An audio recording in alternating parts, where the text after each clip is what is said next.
మీరు బూతులు మాట్లాడతారు. బూతులు మాట్లాడుతూ నిన్న అన్నా, కానీ నేను మళ్ళీ చెప్పడానికి నాకు ఇష్టంలే. నిన్ననే మీడియాలో వచ్చింది. మేము అడిగితే నువ్వు ఎక్కడ పెట్టుకుంటావు తల? నీ అమ్మ మొగుడు ఎవరంటే ఏం చెప్తావు? ఎవరు? నువ్వేం చెప్తావు?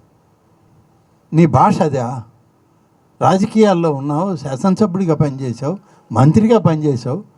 ఇంత నీచంగా రాజకీయాల్లో మాట్లాడడానికి ముందుకు వచ్చావా?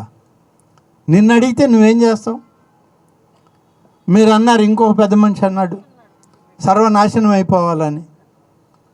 అట్లాగే మేము అంటే మిమ్మల్ని, నువ్వు కూడా నీ కుటుంబంతో సహా సర్వనాశనం అయిపోవాలంటే అనొచ్చా మేము ఆ మాట?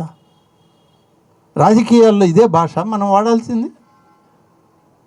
ఇంత జుగుప్సాకరంగా మీరు రాజకీయాలు చేయాలి అనుకుంటే అది బహుశా ఈ సభ్య సమాజం ఆమోదించదు. ఇంకా 10 సంవత్సరాల తర్వాత కూడా మీరు అధికారంలోకి రావాలనే ప్రయత్నం కొనసాగదు. 2,20,00,000 జనాభా కార్యకర్తలు సభ్యత్వం కలిగినటువంటి తెలుగుదేశం పార్టీని, పార్టీలో ఉన్నటువంటి 2 కోట్ల మంది ఒక్కరోజు ఒక్క నిమిషం నిలబడి గోవిందా అన్నారంటే అసలు ఎక్కడ కొట్టుకుపోద్దో, సప్త సముద్రాల అవతల పడద్ది నీవు నీ నాయకత్వం అని చెప్పి ఈ సందర్భంగా చెప్పాలి. ఏం మాట్లాడతారు, ఏం చేస్తున్నారు మీరు? ఇప్పటికి కూడా మీకు జ్ఞానం కలగడంలే.